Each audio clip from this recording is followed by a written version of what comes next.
Hello students, मैं रूप Singh sir from सत्यवा classes से अकाउंटिंग रेशो से रिलेटेड हम न्यूमेरिकल कर रहे हैं।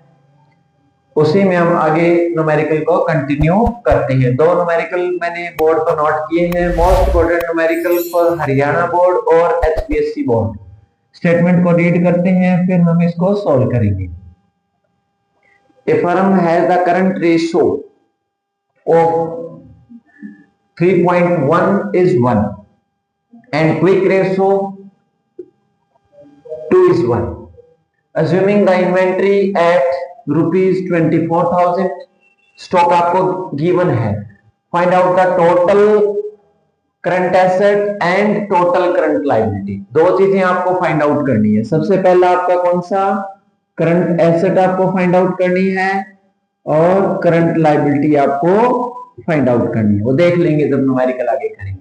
ठीक है, आप ये देखो, इन्वेंट्री आपको गिवन है। जो चीज आपको गिवन है उसका कोई ना कोई हिंट आपको मिल जाएगा। कितने की गिवन है? ₹24,000। ठीक है, इन्वेंट्री का आप ये देखो जिक्र कहां पर होता है। इन्वेंट्री कहां पर आती है? जब आप क्विक एसेट निकालते हो तो क्या करते हो? करंट एसेट में क्या माइनस करते हो? स्टॉक। और क्या माइनस करते हो? Prepaid expenses. ओके, ये था हमारा। अब स्टॉक हमारे को गिवन है। ठीक है, स्टॉक मींस इसी को इन्वेंट्री बोलते हैं। क्या बोलते हैं इसको? इन्वेंट्री। ठीक है, इन्वेंट्री इधर आ जाएगा। तो करंट एसेट में क्या माइनस कर देना? क्विक एसेट माइनस कर देना। ठीक है, आप ये देखो, करंट रेशो आपको गिवन है कितना? 3.5 is 1। तो ये जो है वो आपका करंट एसेट है, ये आपका क्या है? Current liability. ठीक है, ये एक तो ये गिवन था। सेकंड ये गिवन है क्विक रेशो आपको गिवन है। क्विक रेशो का ये 2:1 है।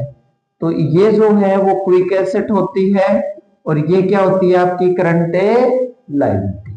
ठीक है, अब आप करंट एसेट आपकी 3.5:1 है। ठीक है, क्विक एसेट आपकी 2 है। तो ये माइनस करोगे तो आपका इक्विवेलेंट टू स्टॉक आ जाएगा 1.5। ठीक है, फॉर्मूला पुट कर लेना। स्टॉक आपको गिवन है, इफ इन्वेंट्री या स्टॉक 1.5, देन निकालनी आपको करंट एसेट है, करंट लायबिलिटी है, पहले कौन सी लिख लेना। तो करंट एसेट कितनी है? 2.5। करंट एसेट आपकी 3.5, सॉरी। इफ इन्वेंट्री जो आपका 1 हो तो फिर क्या होगा? 3.5 बाय 1.5। और अगर इफ आपका जो इन्वेंट्री है वो 24,000 हमारे को गिवन है तो फिर कितना होगा? मल्टीप्लाई कर देना 24,000। ठीक है, इसको आप कैलकुलेट करोगे, पॉइंट से पॉइंट कैंसिल हो जाएगा। तो ये 35 बाय 15 मल्टीप्लाई 24,000। इसको इससे मल्टीप्लाई करके इसे डिवाइड करोगे तो 56,000 आपकी करंट एसेट आ जाएगी। ठीक है, ये आपका आंसर आ गया पहला। ये फर्स्ट आंसर आ गया। ठीक है, नेक्स्ट आप कैसे निकाल सकते हो इसको? आपको क्विक रेशो या मतलब करंट रेशो भी गिवन है और क्विक रेशो भी गिवन है। तो हम करंट रेशो का फार्मूला पुट करेंगे, current asset by current liability. ठीक है, करंट रेशो आपका 3.5:1 है और ये आपका 56,000 आ गया। ठीक है, करंट लायबिलिटी आप ऐसे निकाल लेना, क्रॉस मल्टीप्लाई करोगे 3.5 CL इक्वल 56,000। ठीक है, करंट लायबिलिटी ये हो जाएगा 56,000 डिवाइड बाय 3.5। तो करंट लायबिलिटी की वैल्यू आपकी निकल जाएगी 16,000। ये 16,000 आपका सेकंड आंसर निकल जाएगा। ठीक है, एचबीएससी बोर्ड में 4 मार्क्स से रिलेटेड कंफर्म पूछा जाएगा, सीबीएसई बोर्ड में भी ये कंफर्म पूछा जाएगा। ठीक है, मोस्ट इंपोर्टेंट न्यूमेरिकल इस तरीके से रिलेटेड आपको पूछा जाता है। ठीक है, तो ये न्यूमेरिकल हमारा हुआ। नेक्स्ट की तरफ चलते हैं। नेक्स्ट में क्या गिवन है, थोड़ा सा टिपिकल है, एचबीएससी बोर्ड में भी पूछा गया था, सीबीएसई में भी ऐसे थोड़े घुमाकर पूछते हैं न्यूमेरिकल को। स्टेटमेंट सिंपल नहीं पूछी जाती है आपको, तो हम स्टेटमेंट को रीड करते हैं, फिर हम इसको सॉल्व करेंगे। करंट रेशो गिवन है हमारे को 3:1। ठीक है, लिक्विड रेशो भी हमारे को गिवन है 2:1। If the excess of current asset over liquid asset are 24,000, कहता है कि करंट एसेट लिक्विड एसेट से 24,000 ज्यादा है। मैं आपको बताता हूं, सुनो। जब हम क्विक एसेट निकालते हैं तो हम क्या करते हैं, करंट एसेट में से दो चीजें आप माइनस कर देते हो, स्टॉक और प्रीपेड एक्सपेंसेस। ओके, ये आप माइनस करते हो। ठीक है, मैं यूं कहूं कि करंट एसेट जो है वो ज्यादा है किससे, क्विक एसेट से। किस मामले में, स्टॉक और प्रीपेड एक्सपेंसेस के मामले में, नहीं तो ये इक्विवेलेंट होगी। यानी करंट एसेट में दो आइटम ज्यादा होती है, प्रीपेड एक्सपेंसेस और स्टॉक, जिनको हम क्विक एसेट में शामिल नहीं करते। ठीक है, तो ये गिवन है हमारे को, if the excess of current asset over liquid asset are 24,000, तो आपको ये गिवन है, ऐसा लिखोगे आप। एक्सेस मतलब डिफरेंस, एक्सेस मतलब क्या लिखोगे, डिफरेंस। डिफरेंस किस चीज का, of current asset over liquid asset. Liquid asset मतलब करंट एसेट, लिक्विड एसेट मतलब करंट एसेट इज, दो चीज का डिफरेंस है, एक तो इन्वेंट्री का है और एक है प्रीपेड एक्सपेंसेस का। ये बात आपको लिखनी है। ठीक है, जो हमने इसमें बात की। ठीक है, ये है। अब हमारे को ये गिवन है कि अब हमारे को करंट एसेट कितनी गिवन है, करंट एसेट इज, अब करंट एसेट कैसे आएगी, हमारे को करंट रेशियो गिवन है 3:1, तो ये मेरी क्या है, करंट एसेट, और ये मेरी क्या है, करंट लायबिलिटी।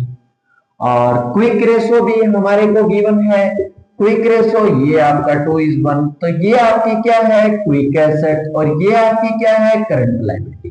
ठीक है, अब current asset is 3, then quick asset कितनी है, देन क्विक एसेट इज 2, वो 2 है, तो डिफरेंस क्या होगा, hence difference between current asset और करंट क्विक एसेट में डिफरेंस जो है वो स्टॉक का ही होता है ना। यानी डिफरेंस को मैं ऐसा बोलूंगा, इन्वेंट्री और प्रीपेड एक्सपेंसेस, इन्वेंट्री और प्रीपेड एक्सपेंसेस का जो डिफरेंस है वो आपका कितना है, 3 - 2, दैट इज 1। ठीक है, अब हम सम में देखते हैं क्या रहेगा। अगला पॉइंट क्या है, जो डिफरेंस गिवन है हमारे को, क्या गिवन है, डिफरेंस। ठीक है, डिफरेंस अगर गिवन है तो हम इसको कैसे सॉल्व करेंगे, आप ऐसे लिख लेना, इफ करंट एसेट और इन्वेंट्री और स्टॉक जो डिफरेंस है, स्टॉक डिफरेंस वो कितना है, 1 है। मेरे को चाहिए क्या, करंट एसेट चाहिए, करंट लायबिलिटी भी चाहिए। देन करंट एसेट कितनी है, करंट एसेट हमारी कितनी थी, 3। अब ये अगर 1 है तो वो कितना हो जाएगा, 3/1। अगर ये 24,000 का डिफरेंस है, किसका, इन्वेंट्री और प्रीपेड एक्सपेंसेस का डिफरेंस अगर 24,000 है तो वो कैसे हो जाएगा, 3 × 24,000। तो ये आपका यहां 72,000 आ जाएगा।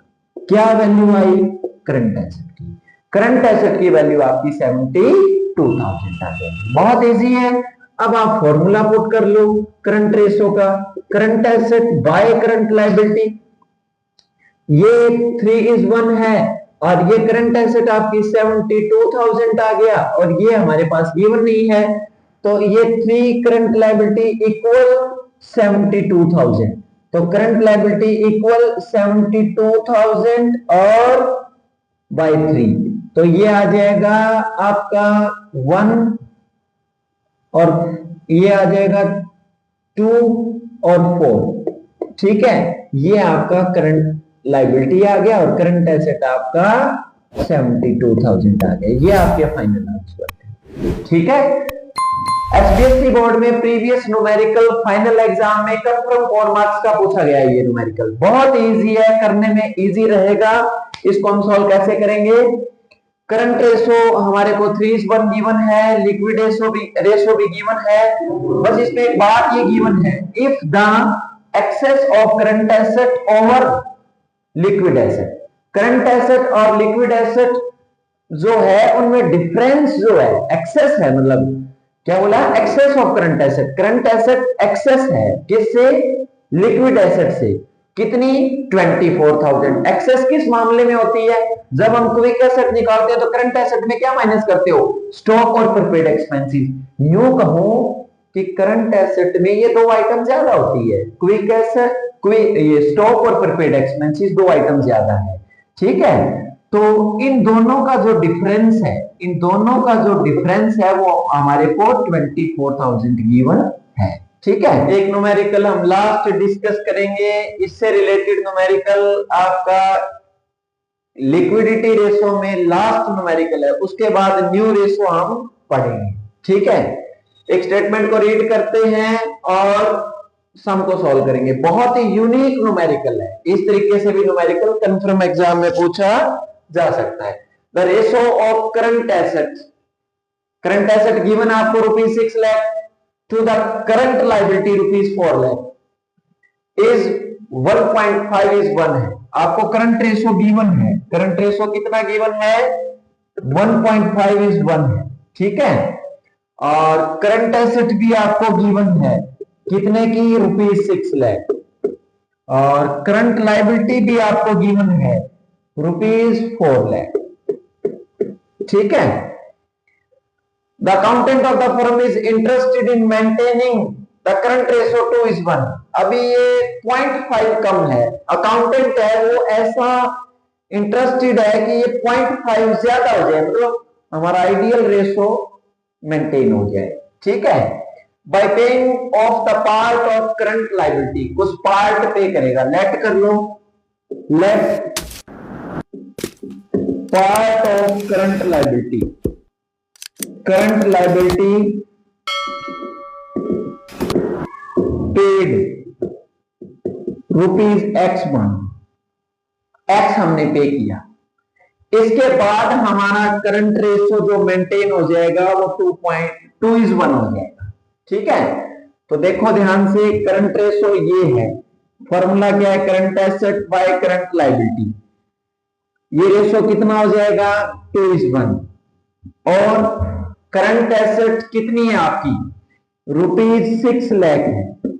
ठीक है, आपने लायबिलिटी पे की तो आपका कैश कम हो जाएगा, एक्स लायबिलिटी पे की, करंट लायबिलिटी आपको गिवन है ₹4 लाख, लायबिलिटी भी आपकी कम हो जाएगी, क्रॉस मल्टीप्लाई कर लेना, तो ये कितना आ जाएगा, ₹8 lakh minus 2x equal 6 lakh minus x, minus 2x ये प्लस का x हो जाएगा 6 लाख, ये 8 लाख इधर जाएगा तो माइनस का हो जाएगा, ठीक है। और ये आपका माइनस का x और ये आपका -2 लाख आ जाएगा। क्लियर, माइनस से माइनस कैंसल, x की वैल्यू 2 लाख रुपए आ जाएगी जो हमें पे करनी है, और उसके बाद हमारा रेशो क्या हो जाएगा, 2:1 हो जाएगा। तो देखते हैं रेशो मेंटेन होता है कि नहीं होता।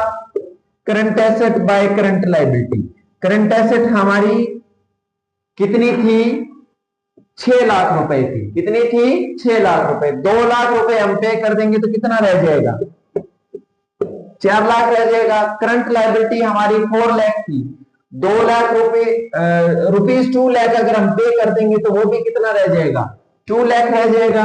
तो इसके बाद हमारा रेशो कितना आ जाएगा, 2:1, जो अकाउंटेंट ये चाहता है, ठीक है। तो इस तरह का न्यूमेरिकल बी सीबीएसई एचपीएससी बोर्ड में पूछे जाने की कंफर्म संभावना है। Thank you students. ये हमने लिक्विडिटी रेशो में 2 रेशो हमने पढ़ी, करंट रेशो और क्विक रेशो। उससे रिलेटेड जितने भी न्यूमेरिकल थे, इंपॉर्टेंट न्यूमेरिकल थे, वो भी हमने डिस्कस किए। नेक्स्ट रेशो हम पढ़ रहे हैं सोल्वेंसी रेशो, ठीक है। सबसे पहले मैं आपको बता देता हूं सोल्वेंसी रेशो हमें क्या बताती है।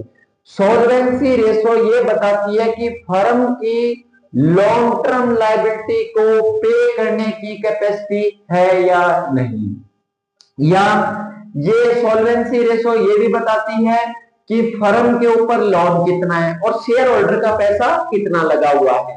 यानी सॉल्वेंसी रेशो से हम ये फाइंड आउट करते हैं relationship between debt and equity. तो इसमें हम 4 रेशो पढ़ेंगे, डेट इक्विटी रेशो, सेकंड पढ़ेंगे total asset to debt ratio, third पढ़ेंगे प्रोप्राइटरी रेशो, और फोर्थ पढ़ेंगे इंटरेस्ट कवरेज रेशो। क्लियर, एक बात मैं आपको क्लियर बता देता हूं, liquidity ratio short term position को बताती है, सॉल्वेंसी रेशो फर्म की लॉन्ग टर्म पोजीशन को बताती है। मींस ये इस बात का ये कंफर्मेशन रहता है इसमें कि फर्म लॉन्ग टर्म लायबिलिटी को पे करने में एबल है या नहीं। तो कल हम रेशो पढ़ेंगे debt equity ratio, most important numerical, इससे रिलेटेड भी सीबीएसई बोर्ड में पूछे जाने की संभावना है। तो कल हम डिस्कस करेंगे डेट क्या होते हैं, इक्विटी क्या होते हैं, और इससे रिलेटेड न्यूमेरिकल भी हम डिस्कस करेंगे। Thank you student. Sachdeva classes से जुड़े रहने के लिए सचदेवा क्लासेस को सब्सक्राइब करें, लाइक करें और कमेंट भी करें। और फाइनल एग्जाम बहुत नजदीक है, थर्ड चैप्टर हमारा ऑनलाइन क्लासेस में चल रहा है। पैरेलल में आपको 1 या 2 दिन के बाद डिस्टिलेशन ऑफ पार्टनरशिप भी पैरेलल में मिलना स्टार्ट हो जाएगा। Thank you students.